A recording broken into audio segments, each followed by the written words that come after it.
ओम गणेशाय नमः। ओम नमः शिवाय। मैं निखिल ज्योतिष आचार्य आप सभी का मेरे चैनल पे पुनः स्वागत करता हूँ। आशा करता हूँ आप सभी स्वस्थ होंगे। महादेव की कृपा आप सभी पर सदैव बनी रहे। ये वीडियो कुंभ यानी कि एक्वेरियस के लिए एक अत्यंत महत्वपूर्ण वीडियो है, क्योंकि यह वीडियो है कुंभ के आने वाले हफ्ते के साप्ताहिक राशिफल के बारे में। कैसा रहेगा आने वाला हफ्ता आपके लिए?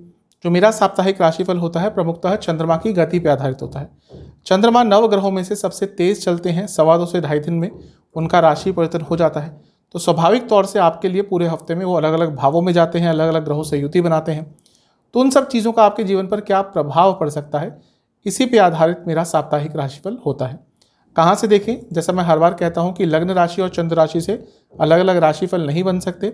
मेरा हमेशा से मानना है कि यदि आपको अपना लग्न कन्फर्म है तो लग्न राशि से ऑब्जर्व कीजिए, बहुत अच्छे रिजल्ट मिलेंगे। जिनको अपना लग्न नहीं पता और वो चंद्र राशि से ही देखना चाहते हैं, उनके लिए भी वीडियो गाइडेंस का काम अवश्य करेगा।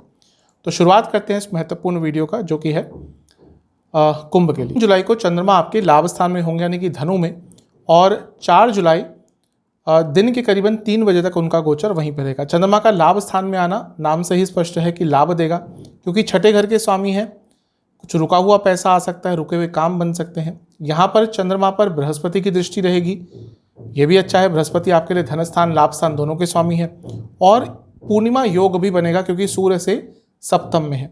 तो हफ्ते का शुरुआती भाग शुभता लेकर आ रहा है। ध्यान ये देना है कि ये जो चंद्रमा है, क्योंकि पक्ष बली हैं, क्योंकि पूर्णिमा के हैं, तो व्यक्ति की इच्छाएं बहुत बढ़ जाती हैं। तो अपनी इच्छाओं पर थोड़ा नियंत्रण रखकर चलिएगा। केवल सूर्य से सप्तम में नहीं है चंद्रमा, बुध से भी सप्तम में है। और बुध क्योंकि आपके लिए पंचम के और अष्टम के स्वामी हैं, इसलिए ओवर थिंकिंग हो सकती है।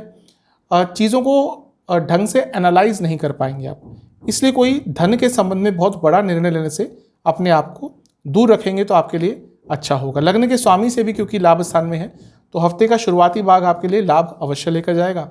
जहाँ तक नवामसा की बात है, शुभता दिख रही है, भाग्य का साथ दिख रहा है। इसके साथ ही आपसे एक चीज़ कहूँगा कि यात्रा यदि करते हैं हफ्ते के शुरुआती भाग में, थोड़ा संभल कर जाइएगा। दशांशा कुंडली बता रही है कि कार्य क्षेत्र में बिजी काफ़ी रहेंगे। यदि आप सरकारी जॉब करते हैं या फिर मार्केटिंग संबंधित कार्य करते हैं, लाभ होगा। लव लाइफ में थोड़ी बहस हो सकती है। वैवाहिक जीवन ठीक है, कंटेंटमेंट रखिएगा। अपने लाइफ पार्टनर को, अपनी फैमिली को समय दीजिएगा। जहाँ तक सेहत की बात है, ठीक है सब कुछ। अगर आपको चेस्ट संबंधित कोई प्रॉब्लम रहती है या फिर आंखों के रोग हैं, तो वो थोड़ा दिक्कत दे सकते हैं। स्टूडेंट्स के लिए समय बहुत शुभ दिख रहा है। प्लानिंग पर काम कीजिएगा, कोई ना कोई अच्छी न्यूज़ आपके लिए आ सकती है। जहाँ तक सर्वाष्टक की बात है, आपका तीसरा भाव अत्यंत बली है, तो साहस को सही डायरेक्शन में लगाएंगे, ऊर्जा को सही डायरेक्शन में लगाएंगे, तो आपके लिए जो हफ्ते का शुरुआती भाग है अच्छा रहेगा।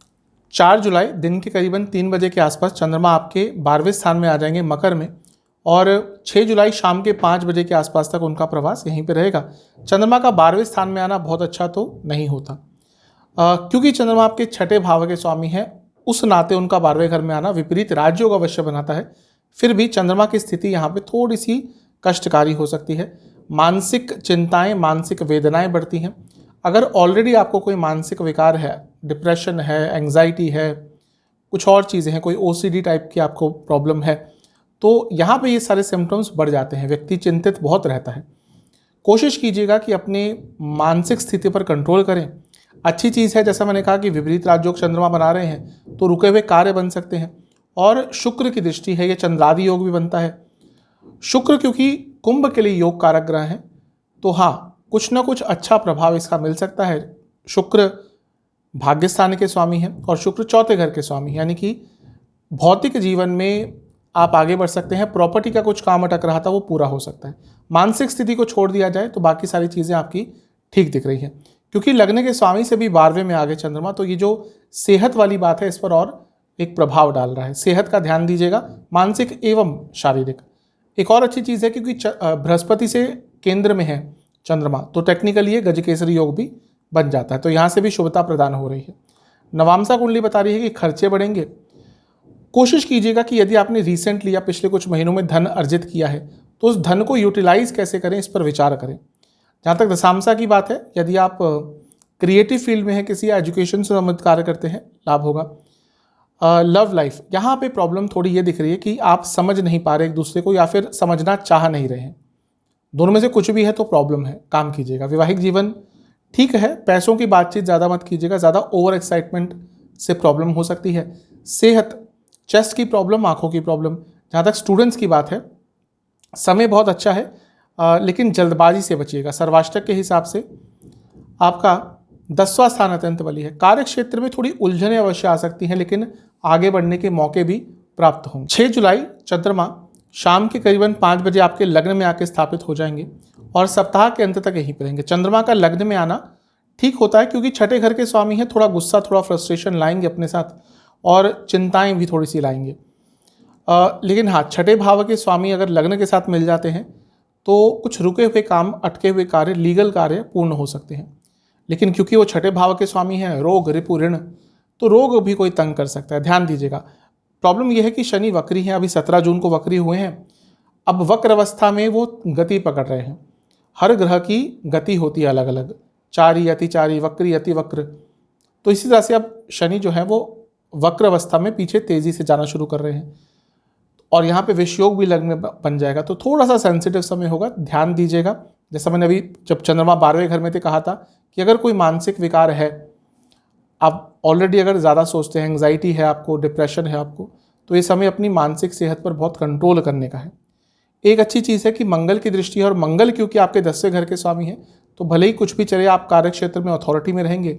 और ये वो भी समय है जब आपको कार्य क्षेत्र में, यदि आपने अच्छा काम किया था पिछले कुछ समय में, उसका रिकॉग्निशन भी प्राप्त हो सकता है। यात्रा के अचानक सहयोग बन सकते हैं। नवामसा कुंडली बता रही है कि अपनों को समझिए, कौन है आपके अपने और वो आपसे क्या कहना चाह रहे हैं, समझिए उस चीज़ को। जो ये हफ्ते का अंतिम भाग है, चीज़ें अचानक से बदल सकती हैं, पर्सनल लाइफ या प्रोफेशनल लाइफ में। थोड़ा तैयार रहेगा, फ्लेक्सिबल रहेगा। दशांशा के हिसाब से यदि आप human resource, import export, immigration, इनसे जुड़ा कुछ भी कार्य करते हैं, लाभ होगा। लव लाइफ ठीक ठाक सी है, पूर्णता रहेगी। वैवाहिक जीवन में चिंताएं ज़्यादा रहेंगी। जहाँ तक सेहत की बात है, चेस्ट की प्रॉब्लम और गले के रोग। स्टूडेंट्स के हिसाब से थोड़ा स्ट्रेस हैंडल करना सीखेगा, क्योंकि हफ्ते का अंतिम भाग थोड़ा स्ट्रेस लेकर आ रहा है। सर्वाष्टक के हिसाब से आपका